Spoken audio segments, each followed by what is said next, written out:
क्या आपने कभी सोचा है कि जो साम्राज्य अकबर के समय सूरज की तरह चमकता था, वही औरंगजेब के बाद अचानक क्यों बुझने लगा? क्या वजहें थीं कि भारत का सबसे बड़ा साम्राज्य कुछ ही दशकों में कागजी महल बन गया? आज की वीडियो में हम ऐसे सवाल का जवाब खोजेंगे जिसने इतिहासकारों को सदियों से उलझा रखा है। आखिर कैसे और क्यों महान मुगल साम्राज्य औरंगजेब के बाद तेजी से ढह गया?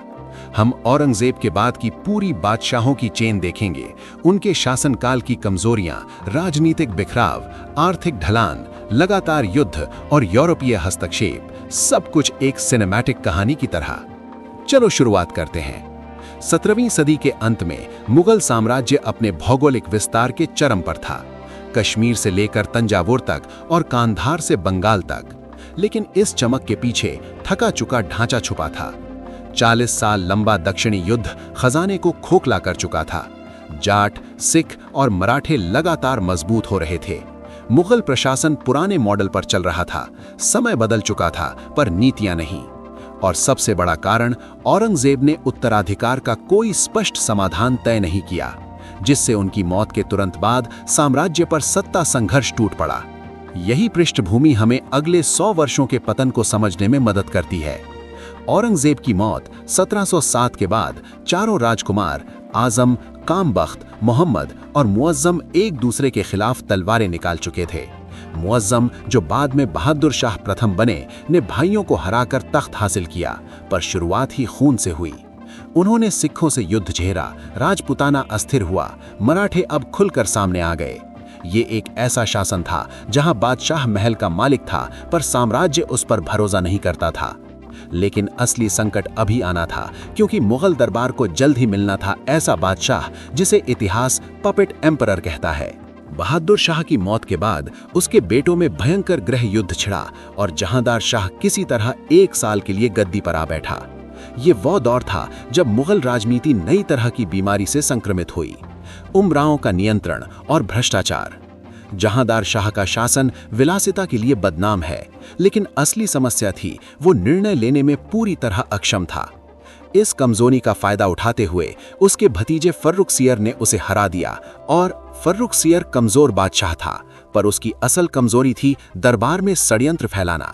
वो अपने तख्त के असली मालिकों, सैयद बंधुओं अब्दुल्ला खान और हुसैन अली के बिना कोई काम नहीं कर सकता था। यही किंग मेकर्स मुगल साम्राज्य को कठपुतली राज्यों में बदलने वाले पहले नेता बने। अगर आपको वीडियो अच्छा लग रहा हो तो वीडियो को लाइक, शेयर और हाइप करना ना भूलें। तो वीडियो को कंटिन्यू करते हैं। फर्रुखसियर को अंत में उन्हीं के द्वारा हटाकर मार दिया गया। ये घटना एक बड़े ट्रेंड की शुरुआत थी। अब बादशाह असली शासक नहीं, बल्कि साजिशों का शिकार होने वाले प्रतीक मात्र थे। आपके अनुसार क्या कमजोर नेतृत्व किसी मजबूत साम्राज्य को भी गिरा सकता है? मोहम्मद शाह का शासन सबसे लंबा था, पर सबसे धीमे पतन वाला भी। उनके समय में मराठों ने दिल्ली को करीब करीब घेर लिया।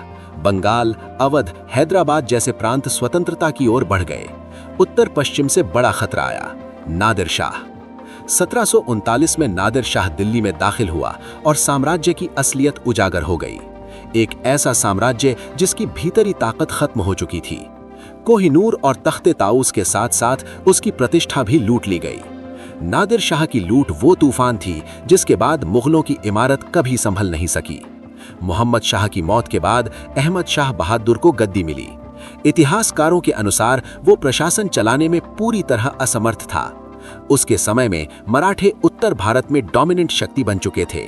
रोहिल्लों और जागीरदारों में विद्रोह बढ़ गया। दरबार में अमीर अलग अलग गुटों में बंट गए। इसी अराजकता का फायदा उठाया सालार जंग और गाजी उद्दीन ने और उसे अपदस्थ कर दिया। आलमगीर द्वितीय नाम से औरंगजेब का वारिस जरूर था, पर ताकत में उसके पास नाम के अलावा कुछ नहीं था। उनके समय में मराठों की शक्ति चरम पर पहुंची। अफगान आक्रमणकारी अहमद शाह अब्दाली लगातार उत्तर पश्चिम में सक्रिय। दिल्ली की सुरक्षा पूरी तरह अमीरों के हाथ में।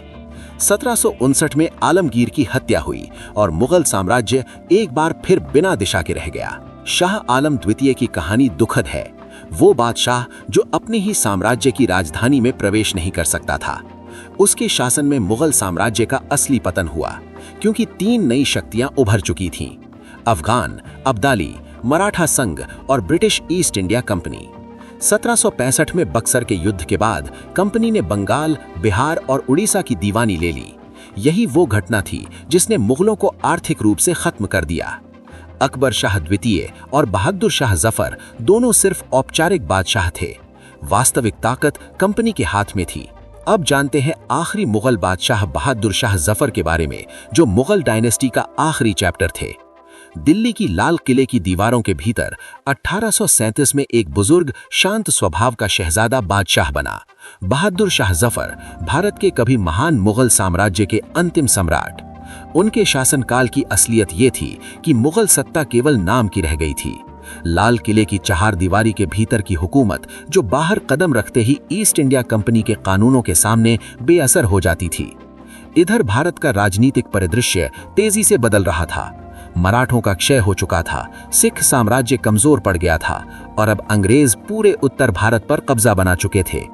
जफर की अदालत में उर्दू फारसी साहित्य अपनी ऊंचाई पर था, लेकिन साम्राज्य की नींव रेत की तरह ढह चुकी थी। फिर आया साल 1857। ये वो साल था जिसने इतिहास को हमेशा के लिए बदल दिया। जब मेरठ के सिपाहियों ने विद्रोह की शुरुआत की, वे लाल किले में घुसकर जफर के सामने आए और बोला, आप हमारे बादशाह हैं, हम आपके नाम पर लड़ेंगे। ये वो पल था जहां जफर के पास दो ही रास्ते थे, या तो अंग्रेजों का कठपुतली बने रहना या देश के संघर्ष को अपना नाम देना। उन्होंने दूसरा रास्ता चुना। हालांकि उनकी उम्र 80 वर्ष से अधिक थी और उनके पास न सेना थी न संसाधन।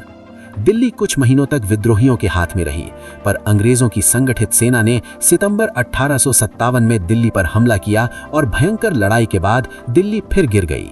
लाल किला खाली हो गया और बहादुर शाह जफर एक साधारण कैदी की तरह गिरफ्तार किए गए। उन पर मुकदमा चला और 1858 में उन्हें भारत से हमेशा के लिए दूर रंगून, बर्मा निर्वासित कर दिया गया। वहां न तख्त था, न ताज, न दिल्ली की महफिलें, बस एक छोटा सा कमरा, एक बूढ़ा शरीर और टूटे सपनों की हकीकत। 1862 में बहादुर शाह जफर ने वहीं गुमनामी में आखिरी सांस ली। जफर की मौत सिर्फ एक व्यक्ति की नहीं थी, ये एक विशाल साम्राज्य के अंत की घोषणा थी, जिसने कभी भारत की राजनीति, संस्कृति और वास्तुकला को सदियों तक आकार दिया था। 1857 के बाद ब्रिटिश सरकार ने सारे अधिकार कंपनी से लेकर सामग्री विक्टोरिया के हाथ में दे दिए। मुगल सल्तनत का नाम, पद, परंपरा सब इतिहास के पन्नों में बस एक स्मृति बनकर रह गया। और इस तरह बहादुर शाह जफर ने मुगल साम्राज्य की अंतिम लौ को अपने साथ बुझा दिया। तो दोस्तों, औरंगजेब के बाद मुगल साम्राज्य इसलिए ढह गया क्योंकि उत्तराधिकार युद्धों ने कमजोर नेतृत्व पैदा किया, अमीर उमराओं की षड्यंत्रकारी राजनीति बढ़ गई, प्रांतीय राज्यों की स्वतंत्रता तेजी से बढ़ी, मराठों का उदय और लगातार युद्ध, नादिर शाह और अब्दाली के आक्रमण, आर्थिक ढलान और दीवानी का नुकसान, ब्रिटिश शक्ति का उभार, मुगल प्रशासन का पुराना और बोझिल ढांचा। एक ऐसा साम्राज्य जो औरंगजेब की तलवार पर टिककर खड़ा था, वो उसकी मौत के बाद नई दुनिया की चुनौतियों के सामने टिक नहीं पाया। तो दोस्तों, ये थी कहानी कैसे और क्यों महान मुगल साम्राज्य औरंगजेब के बाद बिखर गया। मिलते हैं एक और रोमांचक वीडियो में। टिल देन, जय हिंद, जय भारत, धन्यवाद।